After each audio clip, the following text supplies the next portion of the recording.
worry for that. All rodents and reptiles, they disturb the die.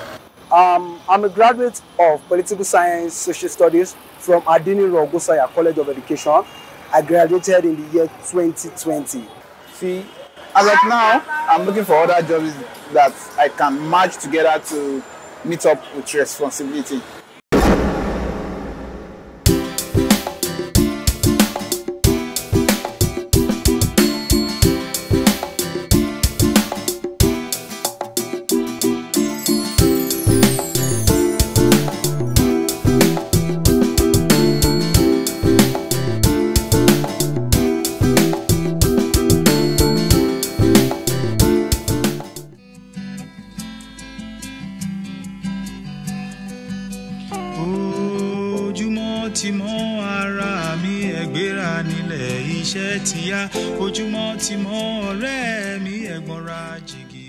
One time I remember trekking from Oriental Hotel to Eco Hotel, dropping my CVs at every place, dropping my CVs at different restaurants, different bars, different hotels, just hoping for something. Pius is a graduate of computer science, but he drives an Uber for a living in the city of Lagos. Although underemployed, Pius is considered a tad lucky because 41% of the labor population with bachelor's degrees are without employment. I got several jobs. When I go for the interview, I'll pass it. They'll say I'm too young, they want an older chef. And then so things like that were very, very frustrating. They almost pushed me off the edge. I was almost at the brink of going to call my friends and be like, okay, let me learn this year with you. But I just decided to keep pushing. Then I heard about this Uber thing. I got my first car. I was driving for somebody. I was supposed to be paying the person 25k a week. But sometimes when I walk, the car was having so much issues. If I make maybe 20, 30k in a day, the car, I'll end up spending like 27,000, 25,000 on fuel. So I couldn't keep up. I had to go for another car to another car before I finally found this one. And this one I'm driving to own the car and I'm almost done with it. Presently, 1 out of every 3 Nigerians that are able to work are unemployed. According to the National Bureau of Statistics, 23.2 million Nigerians are out of work. That is almost the entire population of Sierra Leone, Liberia and Gambia combined. While Nigeria's youth population has increased much in the last 1.5 decades, the available economic opportunities are shrinking. Nigeria is facing an increasing youth bulge with over 123 million young citizens, but there are just not enough jobs for these youths. From 2015 to date, I find myself jobless now. Presently, I'm managing a job, electrical job, which I invested my money and went to go and acquire some skills, which is providing money for me now. Instead of me searching for a job, my father just advised me, instead of you working somewhere, killing yourself, you know what the country is now, just go into this. And I thought of it, I started making research, then I started doing my father's business. And that was how I started selling ads. I sell ads here and there. Up to date, if I see a job, I will work, but if the pay is meaningful, because now they can't give me a job that will be earning like 45,000 or 50,000, because now through my electrical job I'm doing now, I earn more than the salary I think they will offer me now. The dire unemployment situation, which some believe is more severe than reported, has been made worse by the coronavirus pandemic, which has led to shutdown of businesses. The adverse effects of this rising unemployment rate in Nigeria are becoming enormous and far-reaching. Where there is unemployment, there is psychological desperation in itself, the sense of not having something to do. Then you also have the cogent economic consequence of not having money to spend because you're not working.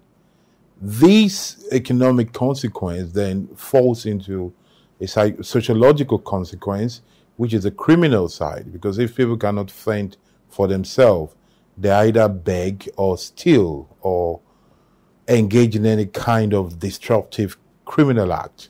For these reasons, for these 3 reasons of psychology, sociology, and economic reasons, it is very important that we take the issue of unemployment very seriously. When you are not able to meet your basic needs, when you that were able to put food on your table, you're now struggling. You that you were able to give somebody 5,000 naira, you're the one that is now begging 5,000 naira. It affects your sense of worth. The unemployment problem is compounded for those living with disabilities who have to deal with extra hurdles, people like Christiana, who is a visually impaired business owner and tutor in Lagos. We have this misconception that when there is no sight, there is nothing you can do. But in my own case, it's not like that.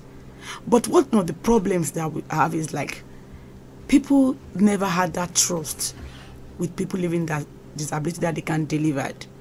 And at the same time, people look down on us, low esteem, and there is discrimination and stigmatization that you cannot deliver. The problem of exclusion is also gendered, as the numbers show. While the rate of unemployment is high, women are the worst hit. In stock terms, there are 30% more unemployed women than men. Women face barriers that men don't have to deal with. So the woman who's at home and who's caring for the children, or who's the natural carer, would we say that that person is employed or not? I would dare say that they are employed. Now, we may have as high as 10%. Like I said, I think it's more. We may have a lot more women not employed in the formal structure as we know it, either within the corporate world or perhaps down the line of entrepreneurship. And there are very many different reasons and factors for that. But the starting point usually has to do with, the girl-child education, as we know, based on our culture and based on the long-standing statistics that we have that show that the girl child is not as educated. We don't take the same opportunities for the girl child as we've taken for the boy child due to cultural nuances. Traditionally, we believe that we should, educate the boys and not the girls. So let's go further up the pipeline. You do have girls who, on graduation, start and compete as well as the boys in terms of their careers, in terms of paid employment, and we're seeing a lot more of them now in terms of entrepreneurship. However, what tends to happen over time is, again, they tend to drop out when it's time perhaps to have a family. So it's really down sometimes to the choices that are made.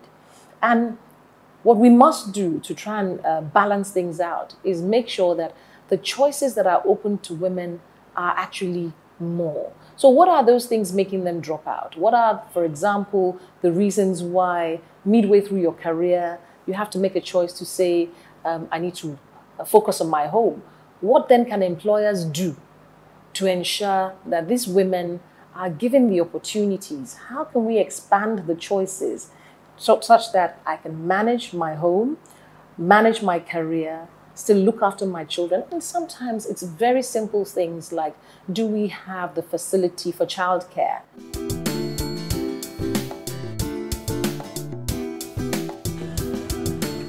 Unemployment in Nigeria is not just about availability of jobs, but also about the education system producing the right type of manpower in the right quality and quantity to industrialize the country.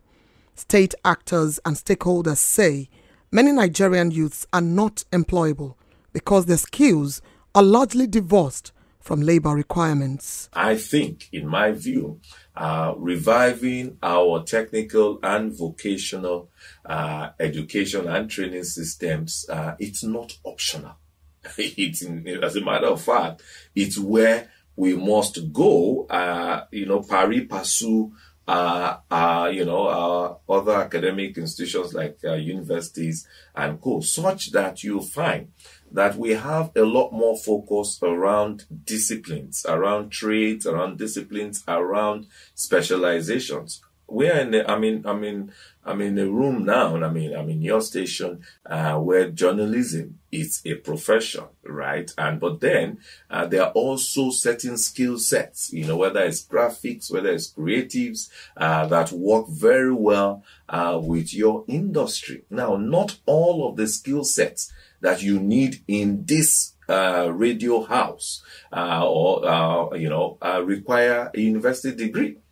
So a lot of them can be honed, right from even as maybe senior secondary or even post-secondary through different diploma programs and things like that. Now, that's what we must do in terms of our skilling process, so that you have what you call a multiple pathway to your aspiration in life. Vocational training is the key, is the answer.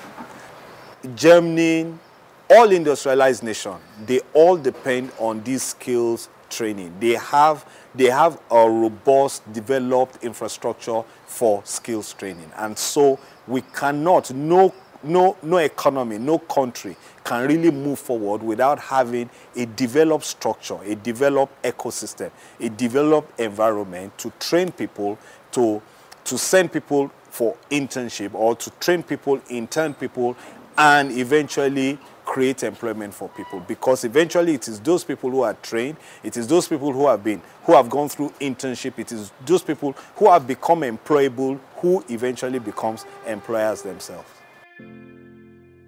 But where are these vocational schools?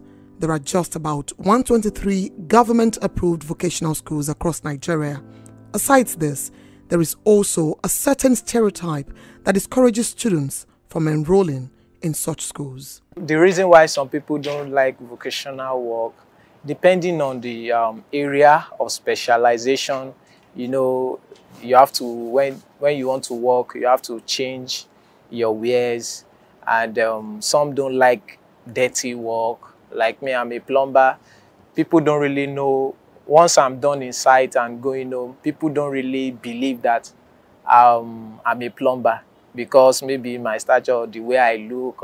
So people don't really believe unless they see me while working on site. So unfortunately, the number of people who are applying to learn skill and all of that is still very low in number. And I actually understand why it is low in number. When you operate in an environment that glorifies certificate over skill, when you operate in an environment where the skilled workers are not properly paid, when you operate in that environment where there is no glory in having skilled work, of course, the youth will not be interested in that. But when you operate in a society that celebrates certification without adequate work, and that do not pay people living wages for their skills, then of course there's going to be very low interest in that particular field of work. In the absence of white-collar jobs, many youth have turned to the informal sector, earning a living with small businesses and creating employment also. Presently, these small businesses account for 96% of businesses and 84% of employment in the country. Despite the significant contribution of SMEs to the Nigerian economy, the sector is still struggling with growth. For me, there are three things. The first one is infrastructure. Power, for example, access to markets. When you are an SME or a member of the informal sector, if you are producing something in small quantities, after you've paid your rent, you've bought your raw materials, you have your equipment, you of course have to supplement power, because we don't have stable power in the country. So I think that's one of the major issues. Another issue is double tax or multiple taxation. A lot of businesses, there's no clarity on who they should be paying what taxes to. So, for example, I once worked with one of the mobility startups in Lagos in the bike-hailing space. And whilst we were, trying to speak with the LIRS, for example, about personal income tax or some basic tax from the drivers, we were obviously also having to deal with the unions, with their daily levies and all of that.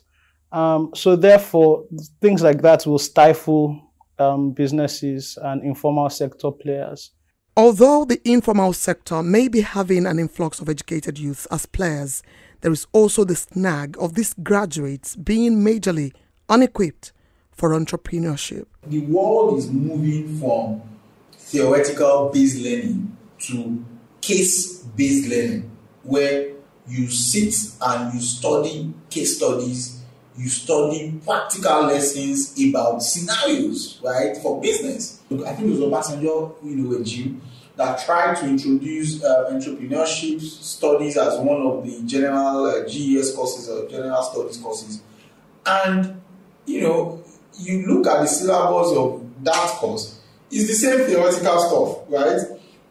So there is nothing that prepares them properly for the challenges, for the realities, for the type of dynamics that they will be facing if they go out into the business world, right? If you look at the Igbo apprenticeship culture, it's an amazing learning point, because everything does not have to be all your learning, your education doesn't have to come from the classroom, right? It does not always have to come from the classroom. So I think if government was serious enough, right, I would expect that the SMEDAN, for example, should have put in some type of structural support for the Igbo apprenticeship model, so that we can replicate those models across various societies. The government acknowledges there is a bulging youth population with overwhelming unemployment figures. They, however, also insist they are addressing the problem. The government has been consciously and in a deliberate manner trying to address the issue of the youth bulge. It's not just about the numbers. It's also about what are the needs of the variegated strata of the youth population. First, education is key, because education is power. Education is the greatest weapon against poverty. So the government has committed so much into education. There's emphasis on technical and vocational education, on the skills that you have. That's one. Two, as regards to the new technology, the digital economy, the ICT as it is, we've seen that our youth are IT savvy, we've seen that our youth have innovative minds. And my ministry, which is the Ministry of Youth, for instance, just during the COVID era, that's my first year in office, we were able to train close to 100,000 people on digital skills, which is still ongoing. We have quite a number of other skills. But the emphasis all around has been that the need to upskill our youth is a central agenda, but also to match the skills with the jobs available. There's been a mismatch in the past.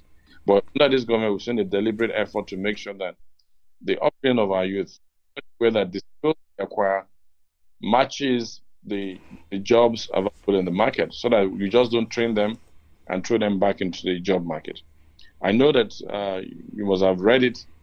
In 5.5 years, this government has created 45 youth-focused programs. Some of them are empowerment programs. Some of them are entrepreneurship training. Some of them are technology training. And these programs are domiciled in various ministries. Nigeria has not lacked special intervention programs. There are many of them. Yet, there are many unemployed youths, as these intervention programs have failed in dropping the increasing unemployment rates. Critics argue that these programs are unimpressive. For the intervention, or rather the interventions of the government, I'm going to score them high on intention, and I'm going to score them low on performance or on result. High on intention because the act of rolling out a lot of intervention schemes, like the End Power, You Win, and the various ones, including trader money, all to activate employment, shows that there are people thinking, there are people of good intention out there.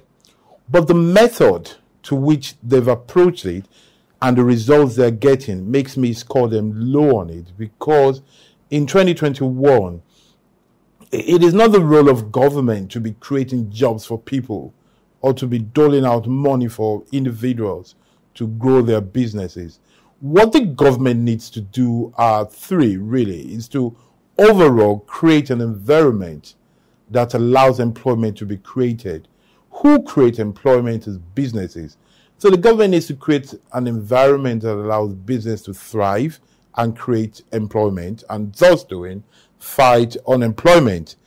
Government will tell you, BOI, CBN, all of these guys, they'll tell you that We are providing interventions for MSMEs. So we have this 10 billion, we have this 100 billion for MSMEs. And then they will give you the guidelines. And then in the guidelines, you will see that they need you to be registered with CAC, they need you to have a bank account, they need you to have a business plan, they need you to have a financial statement. Look, that already by design excludes majority of those in the MSME space. To bridge its unemployment gap, experts say Nigeria will have to create 5 million jobs annually for the next 10 years.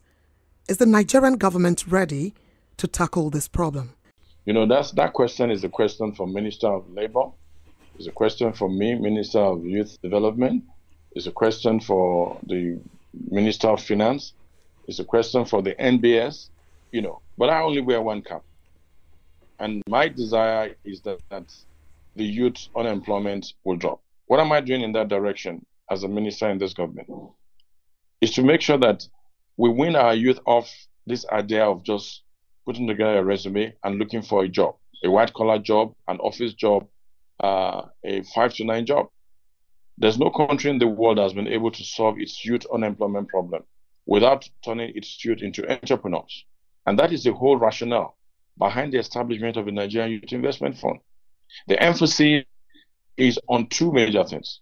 That is, we must invest in our youth, provide them the needed credit and capital, access to that capital that can make them become wealth creators. Second, we need to focus ourselves educationally. We need to provide technical skills and vocational skills. China, 2 years ago, decided to close down over 200 universities or 250 universities and then turn them into vocational and technical schools, because the emphasis now in the developed world is the skills and what you can produce with your knowledge and your hand, not sitting down and carrying files in an office. So we need that paradigm shift.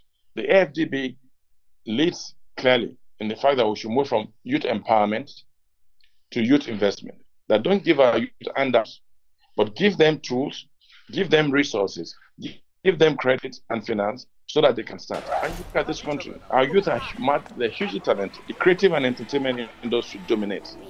Look at Nollywood, for instance. Look at where it is right now. And look at the musical world. Our Nigerian musicians, massive. But there's also a value chain. So there's an emphasis on looking at what's the value chain in agriculture. How do we you don't have to be a farmer. You can be an off-taker, just buy the produce and take it to the market. Look at sports, for instance. The value chain of sports is massive. Have we explored it? No. Under this government, we've been able to reclassify sports from recreation to business. And as we put together that policy, the entire value chain of sports as business will employ a lot of youth. If Nigeria is to turn its large youth population into an advantage, then Nigeria has to rapidly reduce the disastrously high rates of youth unemployment. You see, luckily and unluckily for us, we are an underdeveloped country. And most of what we have, what we need, we don't have enough of them. We don't have enough schools. We don't have enough hospitals. We don't have enough, almost anything. I can't think of anything that we have enough of. That problem of scarcity of assets should become the solution to our problem, in the sense that we should just sit down and try to create what we lack. To create what we lack, we need to think of what is needed. Why is it that we're not producing, and why is it that we're not consuming what we produce? Why is it that there is no urge to produce? Why are we having more pastors and politicians than manufacturers?